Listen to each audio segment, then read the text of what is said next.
कभी हकीकत में बढ़ाया करो ताल्लुक़ हमसे, कभी हकीकत में बढ़ाया करो ताल्लुक़ हमसे, अब ख्वाबों की मुलाकातों से तसल्ली नहीं होती। जी हाँ मित्रों, लॉकडाउन थोड़ा थोड़ा खुल गया है और संभवतः जुलाई से कक्षाएँ आपकी संचालित होने लगेंगी ऑफलाइन। ठीक है ना, अभी ऑनलाइन दे रहे थे तो एक अच्छा मौका है। ठीक है, और हमारे लिए एक प्रसन्नता का ये विषय है कि अब लॉकडाउन मतलब चीज़ें थोड़ी थोड़ी सरल होती चली जा रही हैं, लेकिन अपनी सुरक्षा जरूर बरते रहें हमेशा और हमेशा। ठीक है ना, चलिएगा आज हम व्रत की दूसरी श्रृंखला के साथ आए हुए हैं और दूसरी श्रृंखला में हम पढ़ेंगे व्रत और इसके बाद चक्र चतुर्भुज जो कि आपके व्रत से ही सटा हुआ भाग है। ठीक है ना, बात समझ में आ रही है। इसके बाद कल की जो अंतिम कक्षा होगी, जो ज्योमेट्री थ्योरी की कल की अंतिम कक्षा होगी, वो आपके स्पर्श रेखा के साथ ही आपकी समापन होगा। ठीक है, चलते हैं। तो देखिएगा व्रत क्या है। हमने कल सारी प्रॉपर्टी आपको कुछ बता दी थी। भाग 1 में जिसे व्रत पूरा पढ़ना हो तो भाग 1 से प्रारंभ करें। अगर पूरी ज्योमेट्री की थ्योरी मजबूती के साथ पढ़ना हो तो वह क्लास 1 से, मतलब क्लास ज्योमेट्री थ्योरी क्लास 1 से स्टार्ट करें। और स्टार्ट करने से पहले चैनल को सब्सक्राइब और लाइक और शेयर जरूर करिएगा, आपसे विनम्र प्रार्थना है। ठीक है ना, इससे हमें आपकी उपस्थिति प्राप्त होती है और हमें एक ऊर्जा प्राप्त होती है। ठीक है, आइएगा। तो देखिए, हम एक व्रत बनाना चाहते हैं और व्रत से आपको दिखाना ये चाहते हैं कि अगर देखिएगा, अगर 2 व्रत हैं और 2 व्रत एक दूसरे को स्पर्श कर रहे हैं और उन स्पर्श बिंदुओं से अगर व्रत के केंद्र तक हम रेखा खींच दें तो स्पर्श बिंदु पर बनने वाला कोण, जो 2 कोण बनेंगे वो आपस में कैसे होंगे, बराबर होंगे। तो देखिएगा जरा हम दिखा देते हैं। 2 व्रत इस प्रकार से बने हुए हैं और 2 वृत्तों के केंद्र अगर ये O1 है, ठीक है, और ये O2 है, 2 वृत्त O1 व O2 है। अगर इनके स्पर्श बिंदु P व Q है, हम बता दें कि P व Q है, तो इनसे मिलाने वाली रेखा, तो ध्यान दीजिए, इनसे मिलाने वाली रेखा जो आपका प्रतिच्छेद बिंदु P होगा, तो हम बोलेंगे कोण OPO2, कोण OP, O1P और O2 बराबर कोण कैसे होंगे, O1Q और O2। याद रखिएगा। कहने का आशय यह होगा कि प्रतिच्छेद बिंदु पर हमेशा कोण बराबर होगा। यह विशेष ध्यान दीजिएगा। बातें सब समझ में आ रही होंगी, हर एक बात पर आप चर्चा करेंगे हम। ठीक है, और अच्छे समझिएगा। अगर समान लंबाई की 2 जीवाएं केंद्र से होकर जाती हैं, तो याद रखिएगा वो केंद्र से समान दूरी पर होंगी। अगर बड़ी जीवा है, एक छोटी जीवा है, तो हमेशा ध्यान दीजिएगा, बड़ी जीवा केंद्र से नजदीक होगी और छोटी जीवा केंद्र से दूर होगी। ये हम कल बता चुके थे कि जैसे जैसे लंबाई बढ़ती जाएगी वैसे वैसे केंद्र से जीवा की दूरी घटती जाएगी। एक समय ये आएगा कि जीवा आपके केंद्र से होगी, तो जीवा जब आपके केंद्र से स्पर्श करेगी या टच करेगी, बीचों बीच जाएगी, तो याद रखिएगा वह एक वृत्त का व्यास होगा और सबसे बड़ी जीवा वही कहलाएगी। ठीक है, अगर 2 जीवाएं, वृत्त की 2 जीवाएं बराबर हैं, तो याद रखिएगा उनके जो केंद्रों पर कोण बनेगा वो बराबर बनेगा। ठीक है, हर एक पॉइंट याद रखिएगा। अगर 2 जीवाएं हैं और 2 जीवाएं बराबर हैं और एक वृत्त पर कोण अंतरित कर रही हैं, तो याद रखना हमेशा कोण पर बनने वाला वृत्त के केंद्र पर बनने वाला कोण उन जीवाओं पर कैसा होगा, बराबर। अगर ये जीवा है इस प्रकार से, ठीक है, ये भी जीवा है, अगर हम इसको A मान लें, इसको B मान लें, इसको C, इसको D मान लें, तो ये केंद्र पर बनने वाला कोण कैसा होगा, याद रखिएगा, ये कोण कैसा होगा, आपस में कैसा होगा, बराबर होगा। अगर ये x है तो ये भी बाबू आपका x होगा। यह विशेष ध्यान दीजिए। अगर 2 जीवाएं AB व CD बराबर हैं 2 जीवाएं, तो उनके केंद्र पर बनने वाला कोण कैसा होगा, बराबर होगा। ये बात आप भी ध्यान दीजिएगा। ठीक है ना, बात समझ में आ रही। अगर कोण बराबर हो रहे हैं केंद्र पर, तो याद रखना 2 जीवाएं भी बराबर होंगी। ठीक है, अगर केंद्र पर 2 कोण बन रहे हैं, अगर केंद्र पर 2 कोण बराबर बन रहे हैं, तो याद रखना ये 2 जीवाएं हैं बराबर होंगी। याद रखना ये जीवा मत बोल दीजिएगा, ये आपकी त्रिज्याएं हैं और त्रिज्या हमेशा बराबर होती है, कहीं से भी आप निकाल सकते हैं।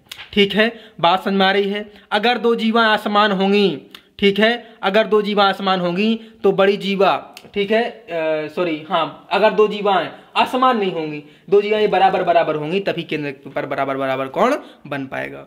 ठीक है, अगर 2 जीवाएं बराबर हैं, ठीक है, याद रखना। अगर दो जीवाएं बराबर हैं और वो व्यास के साथ व्यास के साथ कोण आंतरित कर रही हैं, अगर दो जीवाएं बराबर हैं और व्यास के साथ कोण आंतरित कर रही हैं, अर्थात दो जीवा निकलने के बाद कहीं एक प्रतिच्छेद बिंदु बनेगा और प्रतिच्छेद बिंदु पर कोई कोण बनेगा, तो याद रखना वो कोण तो बराबर होंगे, वो जीवा ही बराबर होंगी। और जब व्यास से कोण आंतरित होगा तो कटने वाले खंड, हर एक खंड बराबर बराबर विभाजित होगा और बराबर बराबर भी होगा। ठीक है, बराबर बराबर भी होगा। देखिए, अगर कोई एक क्या है, वृत्त है और वृत्त पर दो जीवाएं बराबर हैं, ठीक है, अगर वृत्त है और वृत्त पर दो जीवाएं बराबर, इस प्रकार से वृत्त बना दिया हमने।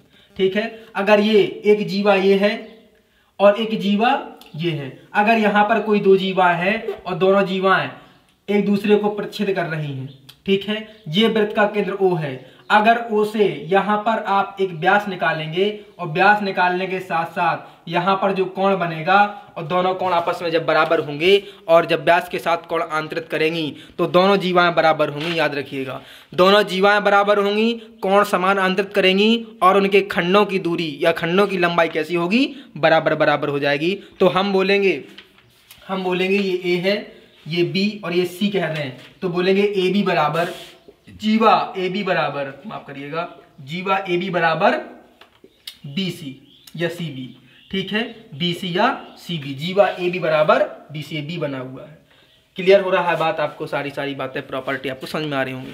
अगर इस प्रकार से एक वृत्त बना दिया जाए और इस प्रकार से जीवाएं प्रतिच्छेद करें एक दूसरे को, ऐसे वृत्त बना दिया जाए और दो जीवाएं इस प्रकार से प्रतिच्छेद करें, इस प्रकार से, माफ करिएगा, अगर दो जीवाएं इस प्रकार से बनी हैं, और दोनों जीवाएं बराबर हैं और दोनों जीवाएं यहां पर प्रतिच्छेद करें बाह्य बिंदु पर। ठीक है, बाह्य बिंदु पर अगर दो जीवा प्रतिच्छेद करती हैं तो किस प्रकार से करेंगी, देखिएगा।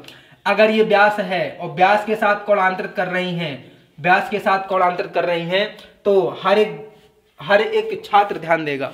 ठीक है, यहां पर देखिएगा, तब भी ये जीवाएं, माफ करिएगा, क्या हम बोल गए, ये आपका प्रतिच्छेद बिंदु ऐसा नहीं बनेगा फिगर, देखिएगा हम पूरा क्लियर बना दे रहे हैं। आइए, अगर ये इस प्रकार से फिगर बना था, अगर दूसरा हम फिगर इस तरह से बनाएं, अगर ये वृत्त है और वृत्त पर दो जीवाएं बाह्य तक काटें, ठीक है, इस प्रकार से काटें। ठीक है, आइए देख लेते हैं, ये इस प्रकार से काट दें। ठीक है, अगर ये A, ये B, ये C और ये D हैं और यहां बिंदु P मान लें, तो प्रत्येक खंड की लंबाई कैसी होगी, तो हम बोलेंगे प्रत्येक खंड की लंबाई कैसी होगी, बराबर बराबर होगी।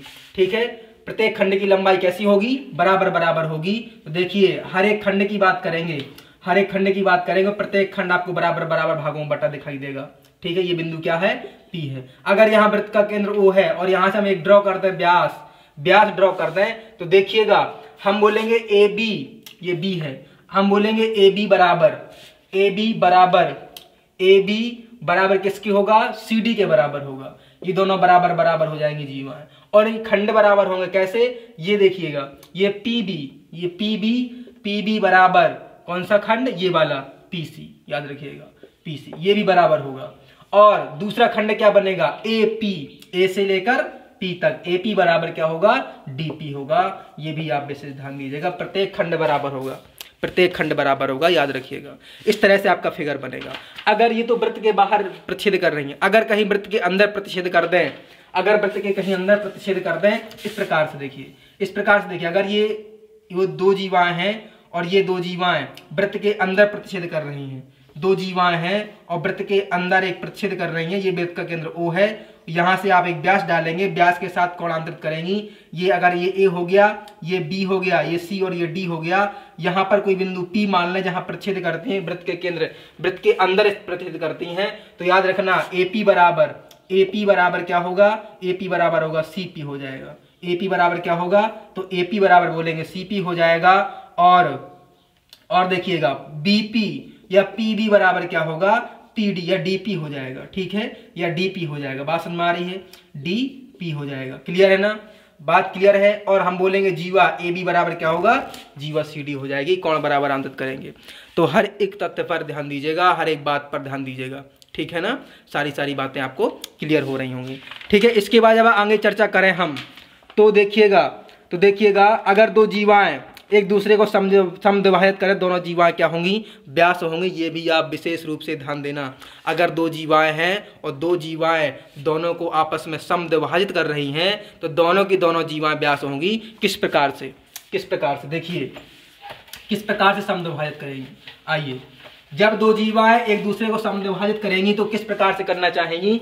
ये आपका व्यास है, ये आपका व्यास है। अगर दो जीवा समद्विभाजित करें तो देखिएगा ये आपकी क्या है, जीवा बिल्कुल है, और इसको समद्विभाजित करिएगा तो ये भी तो आपकी जीवा है, क्योंकि वृत्त का केंद्र ओ है। याद रखना, दोनों जीवाएं समद्विभाजित कर रही हैं क्या, एक को कर रही है, दोनों को नहीं, एक दूसरे को नहीं कर रही है। अगर एक दूसरे को समद्विभाजित करती हैं तो वो दोनों की दोनों जीवाएं कैसी होंगी, व्यास होंगी।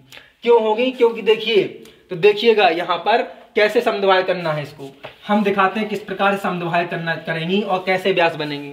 जब दो जीवा एक दूसरे को समद्विभाजित करें तो याद रखना वो वृत्त का व्यास होगा, और ये एक जीवा है और एक जीवा इसको समद्विभाजित करें, दोनों जीवा एक दूसरे को समद्विभाजित कर रही हैं, अर्थात ये बराबर ये और ये बराबर ये। तो यहाँ क्या बनेगा, दोनों केंद्र से होकर जाती हैं। जब जीवाएं केंद्र से होकर जाएंगी तभी एक दूसरे को समद्विभाजित करेंगी। ये आप बिल्कुल 100% याद रखिएगा। अगर दो जीवाएं बोले हम, दो जीवाएं एक दूसरे को समद्विभाजित करती हैं तो याद रखना वो जीवाएं नहीं हैं, वो सबसे बड़ी जीवा है, और दोनों जीवाएं कैसी होंगी, व्यास का काम करेंगी, वही वृत्त का व्यास होंगी। क्लियर है।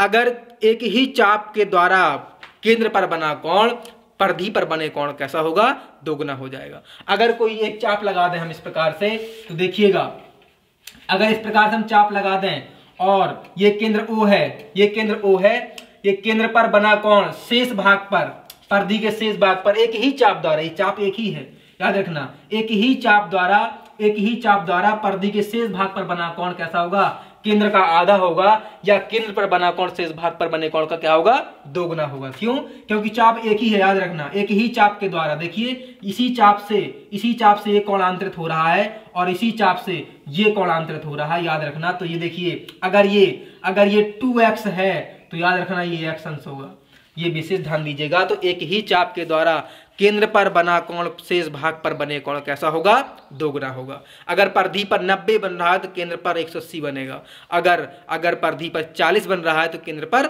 80 बनेगा। ये याद रखना आप, ठीक है, ये आप याद रखना। तो देखिएगा एक ही वृत्तखंड पर बने कोण बराबर होते हैं, ये भी आप विशेष ध्यान दें।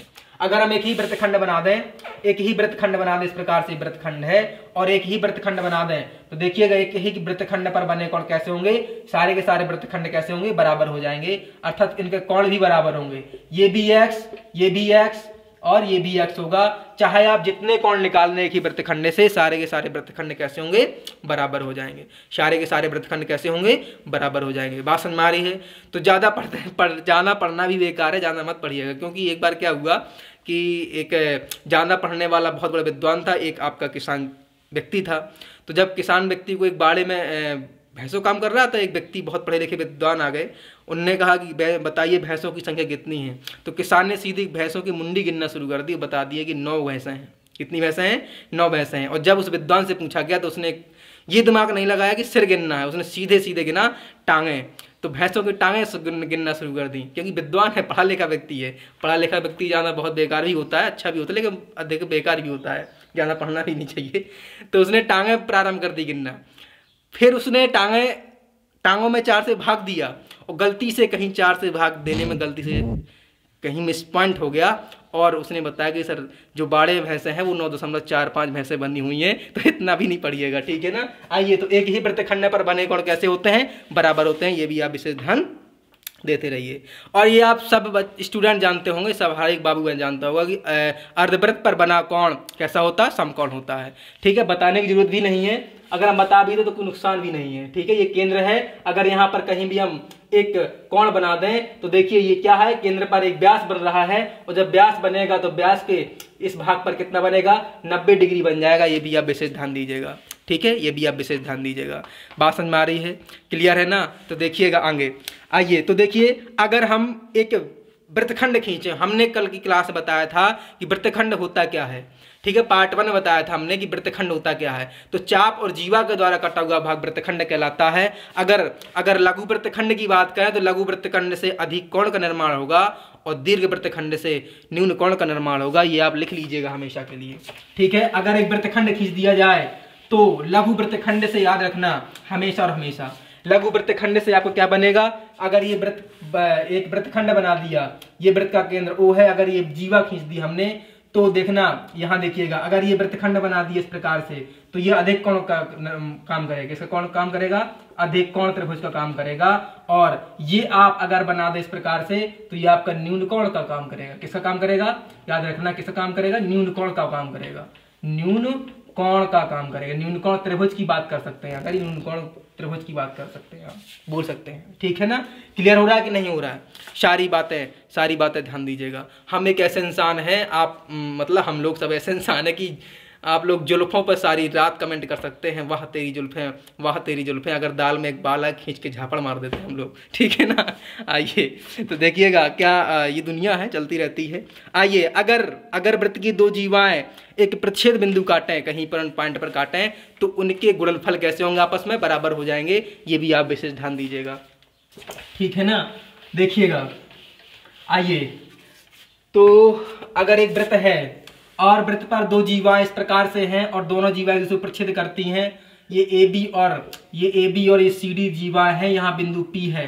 तो याद रखना AP का गुणनफल, AP गुणनफल PB, AB गुणनफल PB बराबर किसके होगा, CP गुणनफल PD के होगा या PC गुणनफल PD के होगा। याद रखना हर एक गुणनफल बराबर होगा अगर दो जीवाएं किसी वृत्त को अंदर प्रतिच्छेद करती हैं तो, ठीक है। अगर दो जीवाएं वृत्त को बाहर प्रतिच्छेद करें तब क्या होगा, याद रखना ये आप नोट करते चलिएगा, ठीक है। हर एक बात नोट करते दिख रहा होगा आपको जी। आइए देखिएगा, अगर दो जीवाएं प्रतिच्छेद करती हैं, अगर दो जीवाएं प्रतिच्छेद करती हैं तो किस प्रकार से करेंगी, और ये बाहर इस प्रतिच्छेद करती हैं। देखिए इस प्रकार से किसी बिंदु अगर हम किसी जीवा AB और CD को इस प्रकार बढ़ाएं कि वो बिंदु P पर काटें, तो याद रखना इनके जो इनका फार्मूला बनेगा वो किस प्रकार से होगा, AP इंटू PB बराबर CP इंटू PD या DP बोल सकते हैं आप। इस फिगर को आप विशेष ध्यान दीजिएगा, ये आपका निकल के आया फॉर्मूला, ठीक है। ये आपका फॉर्मूला निकल के आएगा। सारी बात ध्यान दीजिएगा, ठीक है। सारी बातें ध्यान दीजिएगा, ठीक है।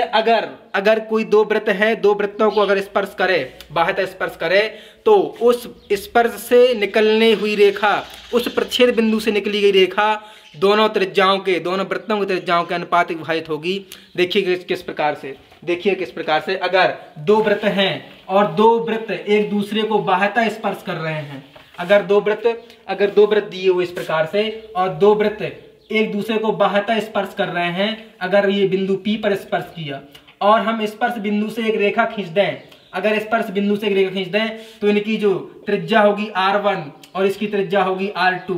माफ करिएगा, इसका केंद्र होगा O1 या O, केवल O मान लेते हैं, इसका केंद्र होगा O2, ठीक है। इसकी त्रिज्या, अगर हम इसकी त्रिज्या बोल दें तो क्या है, इसकी त्रिज्या R1 है, ठीक है। इसकी त्रिज्या क्या है, R1 है। और इसकी त्रिज्या अगर हम बोलें तो इसकी त्रिज्या हम बोलेंगे क्या है, R2 है। तो याद रखना ये बात, ये क्या है A और ये क्या है B, याद रखना ये बात, ठीक है। अगर यहाँ बिंदु P पर प्रतिच्छेद करती है, बिंदु P यहाँ पर है, याद रखना ये बिंदु P है।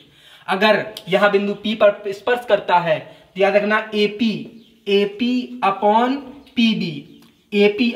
PB बराबर R1/R2 हो जाएगा, R1/R2 हो जाएगा। ये आप विशेष ध्यान दीजिएगा, हर एक एग्जाम के लिए बहुत अनिवार्य है। अगर आप ज्योमेट्री पढ़ना चाहते हैं, ठीक है, क्रमबद्ध रूप से, ठीक है, कोई भी प्रश्न गलत नहीं होने दूंगा। और जब आप थ्योरी को पूरा आप रट लेते हैं या पढ़ लेते हैं, ठीक है। आइए बात समझ में आ रही है, हर एक स्टूडेंट को समझ में आया होगा। अगर बाह्यतः स्पर्श दो वृत्त कर रहे हैं तो उनसे निकलने वाली एक रेखा, स्पर्श बिंदु से निकलने वाली रेखा त्रिज्याओं को समान अनुपात में विभाजित करती है। AP/PB बराबर होगा R1/R2 होगा, अर्थात समान अनुपात में विभाजित कर देगी।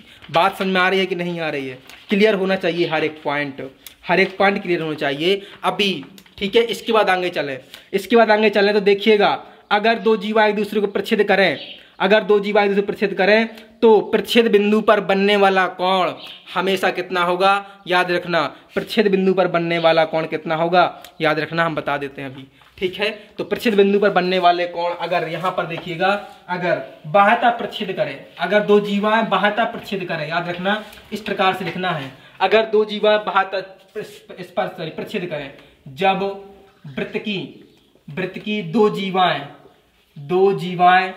बाह्यता प्रतिच्छेद करें,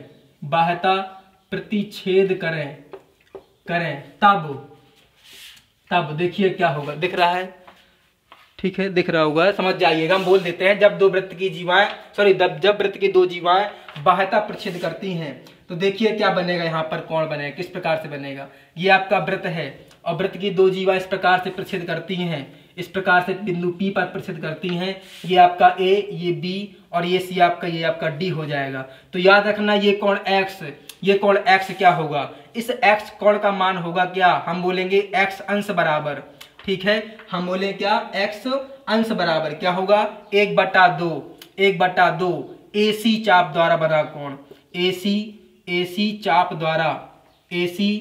चाप द्वारा बना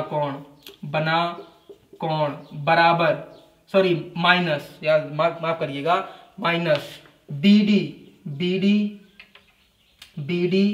चाप द्वारा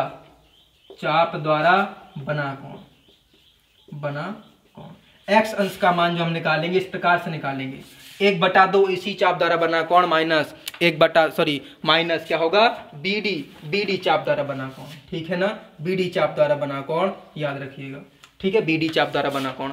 अगर हम किसी दो जीवाओं को अगर हम अंदर प्रतिच्छेद करते हैं, ठीक है, फिगर में देख लीजिएगा, अगर ये वृत्त है और वृत्त की दो जीवाएं इस प्रकार से आपके प्रतिच्छेद करें, दो जीवाएं इस प्रकार से यहाँ बिंदु P पर प्रतिच्छेद करें और इस X का मान निकालें हम, याद रखना ये A है, ये B और ये C और ये D, दिख रहा होगा फिगर में। अगर ये इस कोण का मान निकालें, X कोण का मान निकालें, तो याद रखना यहाँ पर आपका प्लस हो जाएगा। कहाँ पर प्लस होगा, अगर इस कोण का अगर अंदर स्पर्श करें, अंदर प्रतिच्छेद करें, अगर वृत्त की दो जीवाएं अंदर प्रतिच्छेद करती हैं तब क्या होगा, 1/2 AC चाप द्वारा बनाया गया कोण प्लस, याद रखना अगर अंदर प्रतिच्छेद करती है तो प्लस हो जाएगा, माइनस हो गया, प्लस BD चाप द्वारा बनाया गया कोण, ठीक है। अगर बाह्यता प्रतिच्छेद करती है तो बना कोण क्या होगा, यहाँ पर माइनस हो जाएगा, याद रखना, ठीक है, यही फॉर्मूला, इसलिए दोबारा इसको लिखा नहीं है, ठीक है। अगर पूरा यही फॉर्मूला है, और याद रखना जब पूरा फॉर्मूला, तो अगर बाह्यता प्रतिच्छेद करती हैं वृत्त की दो जीवाएं तो बनने वाला कोण क्या होगा, 1/2 AC चाप द्वारा बना कोण माइनस BD चाप द्वारा बना कोण। अगर अंदर प्रतिच्छेद करती है तो 1/2, ठीक है, तो बनने वाला कोण ये X अंदर प्रतिच्छेद करता है ना, तो 1/2 AC चाप द्वारा बना कोण प्लस BD चाप द्वारा बना कोण, ये आप विशेष ध्यान दीजिएगा, सारी बात, ठीक है ना, क्लियर हुआ, बात समझ में आ रही कि नहीं आ रही है।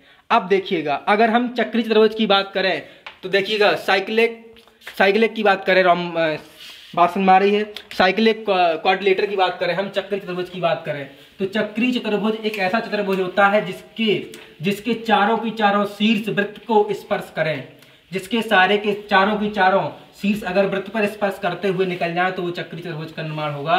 और चक्रीय चतुर्भुज के आमने सामने के कोण कैसे होंगे, इनके एक संपूरक योग बनाता आमने सामने कोणों के योगफल, ठीक है। अगर ये देखिएगा एक चतुर्भुज बना दिया हमने इस प्रकार से, देखिएगा अगर ये वृत्त बनाया है और वृत्त को स्पर्श करते हुए एक चतुर्भुज बना दें और चतुर्भुज के चारों शीर्ष कहने का मतलब वृत्त को स्पर्श करें, ये A, ये B, ये C और ये D, तो देखिएगा ये एक साइक्लिक क्वाड्रिलेटर आपका बन गया है, तैयार हो गया है। हर एक छात्र के सामने आपको एक साइक्लिक क्वाड्रिलेटर दिख रहा होगा, एक चक्रीय चतुर्भुज दिख रहा होगा, ठीक है ना, दिख रहा होगा सारे स्टूडेंट को, ठीक है। अब देखिएगा जब साइक्लिक क्वाड्रिलेटर बन गया, चक्रीय चतुर्भुज बन गया, तो इसके आमने सामने के कोणों का योगफल क्या होगा, 180 के बराबर होगा, अर्थात कोण A प्लस कोण C बराबर क्या होगा, 180 होगा।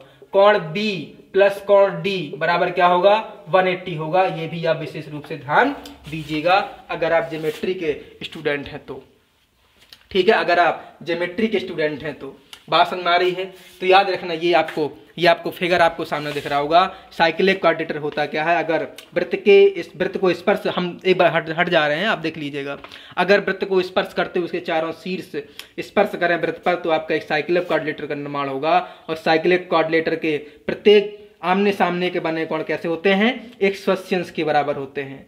यदि किसी साइक्लिक क्वाड्रिलेटर के एक भुजा को बाहर बढ़ा दिया जाए या बाह्य कोण बना दिया जाए या बहिष्कोण कह सकते हैं, अगर हम डीसी को आगे बढ़ा दें, डीसी को आगे बढ़ा दें तो यहाँ एक बहिष्कोण का निर्माण होगा और इस बहिष्कोण का निर्माण होगा तो ये किसके बराबर होगा, कोण ए के बराबर होगा। तो हम ई तक इसको बढ़ा दें, अगर ई तक बढ़ा दें तो कहेंगे कोण BCE बराबर क्या होगा, कोण ए के बराबर होगा, याद रखना। अगर हम किसी साइक्लिक क्वाड्रिलेटर के बहिष्कोण निकाल दें, अगर हम एक भुजा को आगे बढ़ा दें बहिष्कोण निर्माण होगा और बहिष्कोण निर्माण होने के साथ साथ वो उसके सामने या विपरीत बने कोण के बराबर होगा, याद रखना। ठीक है, ये अगर कोण निकालें तो ये कोण किसके बराबर होगा, कोण ए के बराबर हो जाएगा। ये कोण किसके बराबर होगा, कोण ए के बराबर हो जाएगा, याद रखिएगा।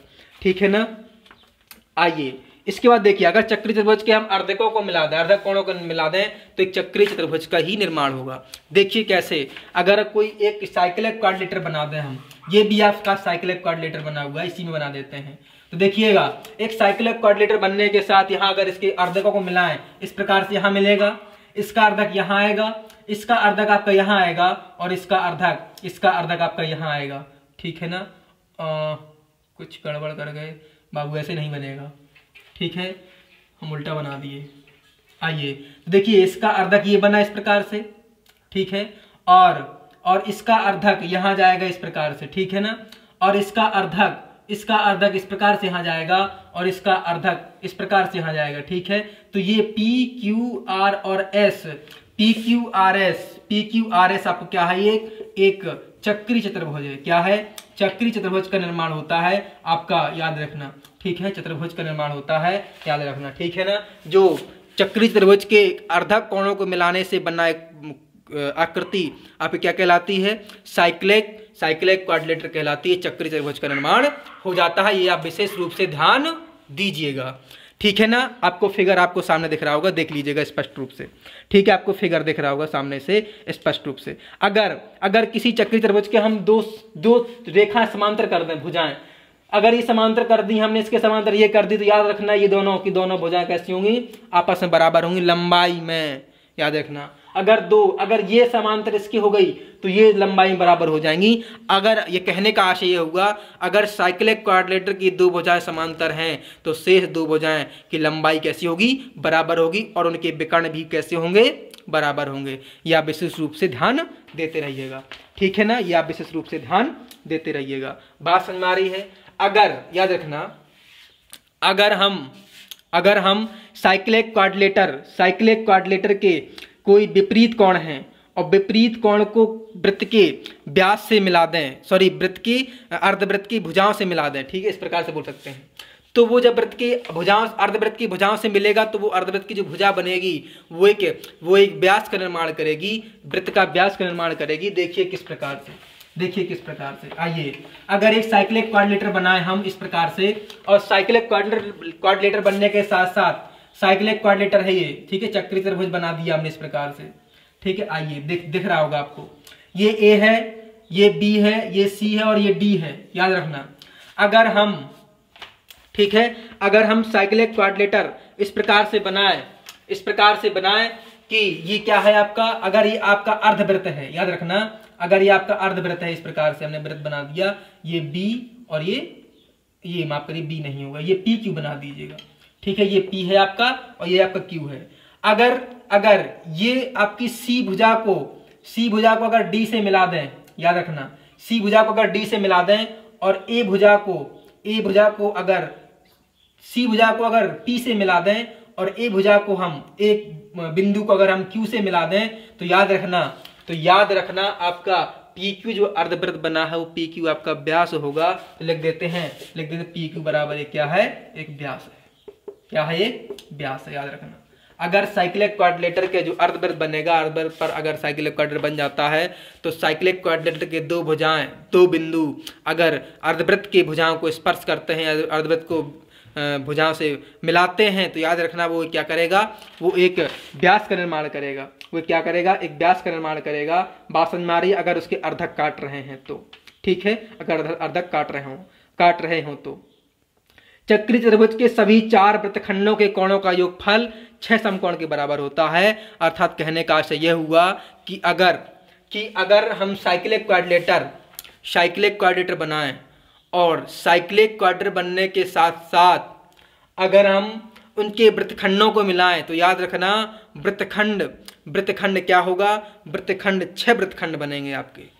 ठीक है, साइक्लिक क्वाड्रिलेटर में कितने वृत्तखंड बनेंगे, 6 वृत्तखंड बनेंगे, और 4 वृत्तखंड बनेंगे, माफ करिएगा 6 नहीं, 4 वृत्तखंड बनेंगे। और चारों की चारों वृत्तखंड आपके कैसे होंगे, एक समकोणक होंगे। देखिएगा, अगर यहाँ पर एक बनाया गया, हमने एक साइक्लिक क्वाड्रिलेटर बनाया, और साइक्लिक क्वाड्रिलेटर बनने के साथ यहाँ देखिएगा, हम आपको दिखाते हैं। यहाँ एक क्या है, ये आपका वृत्तखंड बना, ये अगर P मान लें, यहाँ देखिए ये भी आपका क्या बना, एक वृत्तखंड बना, ये आपका Q मान लेते हैं, ये भी आपका एक वृत्तखंड बना PQ, ये R मान लेते हैं, और ये आपका वृत्तखंड बन रहा है, याद रखना। ठीक है, और ये भी आपका एक वृत्तखंड बना, और ये वृत्तखंड आपका RS हो जाता है। तो याद रखना, कोण P प्लस कोण Q प्लस कोण R प्लस कोण S बराबर कितना होगा, 6 समकोण के बराबर होगा। अर्थात कितना होगा, 540 यानी 540। ठीक है, 540 डिग्री यानी 540 डिग्री बनेगा, याद रखना, ये आप इसे ध्यान दीजिएगा। इन कोणों का योग क्या होगा, इनके वृत्तखंडों का निर्माण होगा, 4 वृत्तखंडों का निर्माण होगा, और चारों के चारों वृत्तखंड 6 समकोण के बराबर होंगे, अर्थात 540 डिग्री के बराबर हो जाएंगे। क्या होगा, 540 डिग्री के बराबर हो जाएंगे। बात समझ में आ रही है, क्लियर है कि नहीं है? अगर हम यहाँ देखिएगा, अगर हम वृत्त के व्यास से एक वृत्त के व्यास से 2 जीवा निकालें, ऐसी इस प्रकार से देखिए, अगर एक साइक्लिक क्वाड्रिलेटर बना हुआ है और साइक्लिक क्वाड्रिलेटर की एक भुजा एक वृत्त का व्यास है और दूसरी भुजा एक वृत्त की त्रिज्या के समान है, याद रखना। ठीक है, अगर ये क्या है, ये आपका इस प्रकार से बनाया, अब ये क्या है, O है, तो याद रखना ये तो AB तो क्या होगा, आपका व्यास हो जाएगा। जो एक भुजा ये होगी वो त्रिज्या के बराबर होगी, याद रखना, ये CD मान लेते हैं। ठीक है, ये आपका C मान लेते हैं, ये C, और ये आपका D मान लेते हैं। अगर हम इनको मिलाएं इस प्रकार से, अगर हम इसको इस प्रकार से मिलाएं, माफ करिएगा, अगर हम इसको इस प्रकार से मिला दें, ठीक है, तो याद रखना जो ये वाली भुजा तो व्यास होगी, याद रखना AB भुजा व्यास होगी, लेकिन CD की लंबाई क्या होगी, या DC बराबर क्या होगी, त्रिज्या, या वृत्त की त्रिज्या। ठीक है, वृत्त की क्या होगी, त्रिज्या होगी। CD की लंबाई क्या होगी, वृत्त की त्रिज्या हो जाएगी। बात समझ में आ रही है? जो CD की लंबाई होगी वो वृत्त की त्रिज्या होगी। आपको बात समझ में आ रही है? अगर यहाँ पर E है, यहाँ बिंदु E है, तो यहाँ 2 वृत्तों का निर्माण होता है। आपको दिख रहा होगा 2 वृत्त कौन कौन से, हम दिखा देते हैं। वहाँ पे त्रिभुज का निर्माण होगा, और त्रिभुज कौन से, DEC लिख देते हैं, DEC, कॉन्ग्रेंट टू ट्रायंगल कौन सा, AEB। याद रखना आप, 2 त्रिभुजों का निर्माण होगा।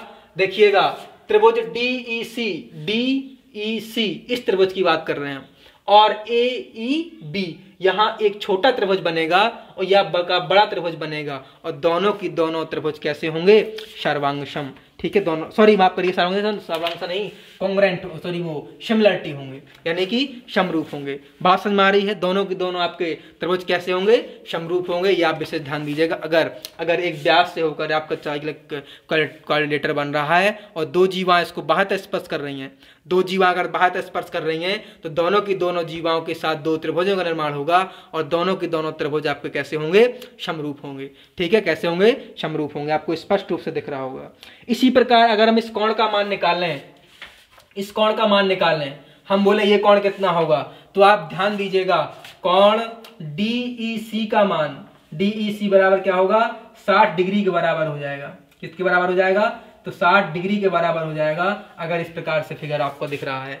ठीक है, अगर आपका इस प्रकार से फिगर दिख रहा है, तो आपका कोण DEC बराबर क्या होगा, DEC बराबर 60 अंश हो जाएगा। अगर, ठीक है, बात समझ में आ रही है? और ए बी वृत्त का व्यास हो, याद ध्यान दीजिएगा, ठीक है। अगर ए बी वृत्त का व्यास है, ए बी के साथ दो जीवाएं ए डी और बी सी को बढ़ाया जाए और बिंदु ई पर काटें तो याद रखना ई पर बनने वाला कोण 60 डिग्री होगा और दो त्रिभुजों का निर्माण होगा और दोनों के दोनों त्रिभुज कैसे होंगे, समरूप हो जाएंगे, सिमिलर हो जाएंगे, ठीक है ना। आपको स्पष्ट रूप से फिगर में दिख रहा होगा, देख लीजिएगा, ठीक है। तो देखिएगा जो आपकी ऑफलाइन क्लासें हो रही हैं वो संभवतः, अभी हम 100% की बात नहीं कर रहे हैं, 100% अभी कह नहीं सकते, क्या पता केसेस बढ़ने लगे अगर अपने कोरोना के, तो आपकी डिले हो सकती हैं और क्लासें, लेकिन संभवतः क्लासें आपकी जुलाई से आपके सारे स्कूल इंस्टीट्यूट वगैरह आपके ओपन हो जाएंगे। तो इसी के साथ चलते हैं और लेखपाल का बैच प्रारंभ करेंगे, ठीक है, ऑफलाइन क्लास में। और एक जो बैच चलता है और बाकी जो बैच हम छोड़ के आए थे वो बाकी बैच वहीं चलते ही रहेंगे, लगातार प्रोग्रेस करेंगे और ठीक है ना। और इसके बाद जो नया बैच बनेगा वो आपका यूपीएसआई और लेखपाल के लिए बनेगा। टारगेट बैच होगा, हमारी पूरी टीम अपने सिलेबस पर दृढ़ संकल्प लिए हुए तैयार कर रही है और सारे टॉपिकों को अध्ययन कर रही है, ठीक है। किस प्रकार से कौन से क्वेश्चन कहाँ से किए जाएं, सारे मतलब रूटीन से जो लाना है, क्योंकि हर एक टीचर तो पढ़ाने, हर एक घर में तुम्हें टीचर मिल जाएगा। हर एक आज का ज़माना यह हो गया कि अभी हम भी स्टूडेंट हैं, ऐसी बात नहीं है, ठीक है। तो बाहर जाता पढ़ने के लिए, बाहर पढ़ने के बाद वो उसका सिलेक्शन नहीं होता तो कोचिंग वगैरह खोल लेता है, लेकिन अच्छी बात है, ठीक, हम ये नहीं कर रहे हैं। लेकिन याद रखिएगा जब कोचिंग खोल रहे हैं तो ये मेरा एक वादा है आप लोगों से जो पढ़ाते हैं टीचरों से, अगर आप कंपटीशन के टीचर हैं तो याद रखना अपने आप को अपडेट करें, अन्यथा कोचिंग बंद कर दें, ठीक है। क्योंकि एग्जाम तो अपडेट होता है लेकिन आप स्वयं टीचर अपडेट नहीं होते हैं, याद रखना, तभी आप सिलेक्शन नहीं दे पाते हैं, ठीक है। तो स्टूडेंट से खिलवाड़ मत करिएगा, ठीक है ना, स्टूडेंट से खिलवाड़ मत करिएगा, क्योंकि एक बहुत अच्छी कहानी नहीं है, कहावत है, डॉक्टर अगर गलती करता है तो केवल एक ही पेशेंट मरेगा, अगर टीचर गलती कर देता है तो कई पीढ़ियां बर्बाद हो जाएंगी। इस पाप को आप दूर करें, इस पाप को मत ला दिएगा। हमें एक टीचर से गुजारिश है, हर एक टीचर से कमेंट कर रहा हूँ मैं, ठीक है ना। बात समझ में आ रही है तो मेरे स्टूडेंट सारे समझ रहे होंगे, ठीक है। चलिएगा, ठीक है ना। जय हिंद, चलते हैं अनंत शुभकामनाओं के साथ, नमस्कार।